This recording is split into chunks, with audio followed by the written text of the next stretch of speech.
सूद से बचना। कुरान करीम के अंदर अल्लाह तबारक व तआला फरमाता है, ए ईमान वालो, तुम कई गुनाह बढ़ाकर सूद मत खाया करो, क्योंकि सूद लेना मुतलकन हराम है। और अल्लाह ताला से डरते रहो ताकि तुम कामयाब हो जाओ। फ़ायदा, सूद लेना देना, खाना खिलाना नाजायज़ और हराम है। कुरान और हदीस में इस पर बड़ी सख्त सज़ा आई है। लिहाजा हर मुसलमान पर सूदी लेन देन से बचना ज़रूरी है। पहले तो हमें ये समझने की कोशिश करनी चाहिए कि सूद कहते किसे हैं।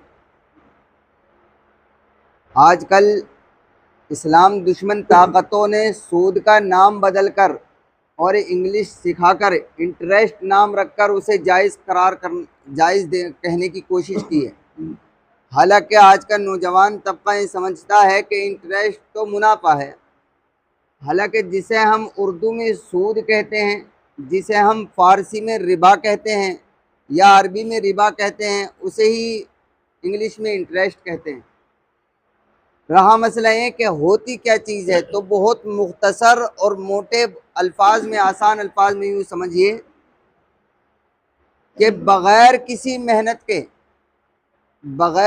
मेहनत के आपके पैसे पर आपको जो नफ़ा मिल जाए वो सूद है। आपने कुछ मेहनत नहीं की, कुछ चेंजिंग नहीं हुई और आपके पैसे पर आपको फ़ायदा मिल गया बैठे बिठलाए। मिसाल के तौर पर आपने किसी को पैसा दिया, बस पैसा ही दिया है, आपने कुछ किया नहीं। जब उसने पैसा आपको दिया तो उस पर फ़ायदा आपको दे दिया, या आपने शर्त लगाई। अब इसका ये हरगिज़ मतलब नहीं है, वो कुछ चीज़ें ऐसी होती हैं कि उसमें आप मेहनत नहीं कर रहे होते लेकिन उस पर फ़ायदा मिल रहा होता है, तो ये गलत है। हम मेहनत उन चीज़ों में कर रहे होते हैं लेकिन कुछ चीज़ें ऐसी होती हैं जिसमें हमारी मेहनत हमें नज़र नहीं आ रही होती। जैसे दुकानदार जो है पैसे निकालता और डालता है, ये जो मोबाइल वाले होते हैं या जनसेवा वाले, ये 1000 रुपये पर 10 रुपये लेते हैं।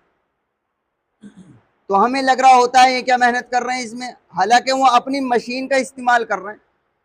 तो मशीन का जो उन्होंने इस्तेमाल किया है, बटन जो दबाए हैं इधर से उधर को, तो यही उनकी मेहनत है। उस मेहनत का, उस मशीन का इस्तेमाल करने का वो पैसा ले रहे हैं, उनके लिए जायज़। हालांकि बज़ाहिर ये लग रहा है कि वो पैसे पर पैसा ले रहे हैं, और पैसे पर पैसा लेना नाजायज़ होता है, सूद बन जाता है। लेकिन वो पैसे पर पैसा नहीं ले रहे, वो अपनी मशीन का इस्तेमाल करके फिर पैसा ले रहे हैं। गोया के पता नहीं लगा कि वो अपनी मशीन के इस्तेमाल करने का 10 रुपये ले रहे हैं 1000 रुपये पर, तो उनके लिए दुरुस्त है। ऐसे ही हम तमाम चीज़ों में देख लें, जहाँ बीच में कोई चीज़ आड़े ना आ रही हो, हमारी मेहनत जिसे कहा जा सके, बस ऐसे ही पैसे पर पैसा मिल रहा हो। जैसे लोग उधार दे देते हैं, परसेंटेज पर पैसा दे देते हैं। तो अगर मैंने 50,000 रुपये किसी को दिया परसेंट पर, तो मैंने क्या मेहनत की, मेरे यहाँ से पैसा चला गया, उसने इस्तेमाल किया, 4 साल के बाद पैसा दे रहा है तो 10,000 रुपये बढ़ा कर दे रहा, तो मेरी क्या कारकर्दगी है इसमें, मैंने कौन सी मेहनत की, इसे देखेंगे। अगर मेहनत की है तो वो जो 10,000 रुपये इजाफी मिल रहा है उस मेहनत का शुमार हो जाएगा, और अगर मेहनत नहीं की है तो 10,000 रुपये जो इजाफी मिला, सवाल ये है ये किस चीज़ का मिला है। इसलिए कि हमने किसी की ज़रूरत निकाल दी, किसी की ज़रूरत निकालने पर परसेंटेज लेना, वो फ़ायदा लेना, यही तो सूद होता है। शरीयत इसी से तो रोकती है। तो इसलिए इस पर हमें बहुत अच्छी तरह सोचना चाहिए। आजकल कारोबार में, बिलखुसूस मौजूदा ज़माने में जो नए नए कारोबार चल रहे हैं, 98% सूदी हैं। आप उलमा मुफ्तियान किराम से तहकीक कीजिएगा, हम उनको जायज़ समझते हुए खा रहे हैं। जैसे ऑनलाइन कारोबार चल रहे हैं, नौजवान तबका बहुत कर रहा है। मुझे हैरानगी तो यहाँ होती है नौजवान तबके पे कि हमारे बड़े बूढ़ों को पता होता है या नहीं पता होता, वो जानते नहीं हैं, और वो समझ रहे होते हैं कि हाँ हमारा तो लड़का बैठे बिठाए काम कर रहा है। हालांकि अगर आप उनकी बुनियादी बातों में जाएंगे, मुफ्तियान किराम से पूछेंगे, तो अक्सर 98% वो कारोबार सूदी निकलेंगे। तो बहुत गौर करने की ज़रूरत है। हम कहीं तो जाने में, कहीं अनजाने में हम या हमारे बच्चे सूद खा रहे हैं, जिसकी वजह से दीनदारी हमारे घरों में मेहनत होने के बावजूद हमारे मुआशरे में दीनदारी नहीं आ रही।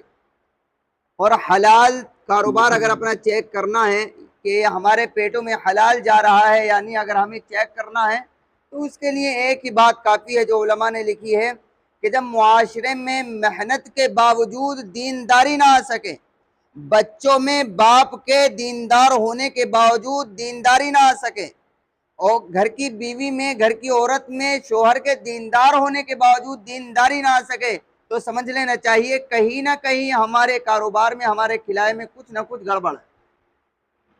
वरना जिसके पेट में हलाल रिस्क जाएगा वो कभी ऐसा नहीं है वो बच्चा दीनदार नहीं बन सकता, आज नहीं कल दीनदार बनेगा। बहरहाल इस पर हमें सोचना चाहिए कि सूदी लेन देन से हर वक्त हमें बचना चाहिए। जो लोग सूदी लेन देन से बचते हैं उनके घरों में दीनदारी भी होती है और बच्चे भी दीनदार बनते हैं।